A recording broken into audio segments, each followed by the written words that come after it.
Please stand by for this ABS-CBN News Updates. Ng Ninoy Aquino International Airport sa pagdating ng bida ng Meteor Garden na si Dao Ming Su o si Jerry Yan. May report si Catherine De Castro, Patrol ng Bayan. Halos walang pinagkaiba sa state visit ni US President Bush ang paghahanda ng NAIA sa pagdating ni Jerry Yan. May sariling landing area, nakakordon ang buong tarmac. Parang mga Secret Service kung umasta ang kanyang mga bodyguard. Media lang ang pinayagan lumapit kay Jerry. Maraming empleyado ng NAIA ang nadismaya. Alas 12:08 ng tanghali nang dumating ang PR Flight 897 galing Taipei. Hindi pa man bumaba sa eroplano, nagwawala na ang mga taong nag-aabang. At nang masilayan na nila si Jerry Yan, hindi na kontrol ng airport security ang mga empleyadong nakalusot.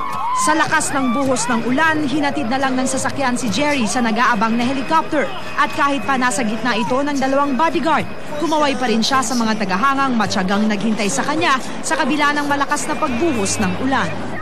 Hanggang bukas na lang mananatili dito sa bansa si Jerry Yan. Pero babalik naman to sa huling linggo ng Nobyembre para sa Happy 50 TV concert ng ABS-CBN kasama ang ilang pang cast ng Meteor Garden.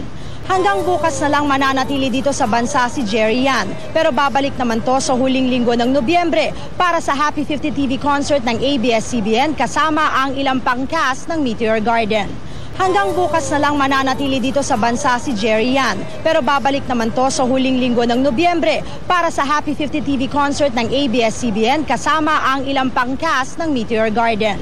Hanggang bukas na lang mananatili dito sa bansa si Jerry Yan. Pero babalik naman to sa huling linggo ng Nobyembre para sa Happy 50 TV concert ng ABS-CBN kasama ang ilang pang cast ng Meteor Garden. Hanggang bukas na lang mananatili dito sa bansa si Jerry Yan. Pero babalik naman to sa huling linggo ng Nobyembre para sa Happy 50 TV concert ng ABS-CBN kasama ang ilang pang cast ng Meteor Garden.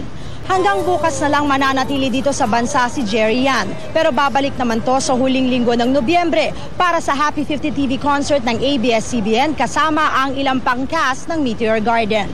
Hanggang bukas na lang mananatili dito sa bansa si Jerry Yan. Pero babalik naman to sa huling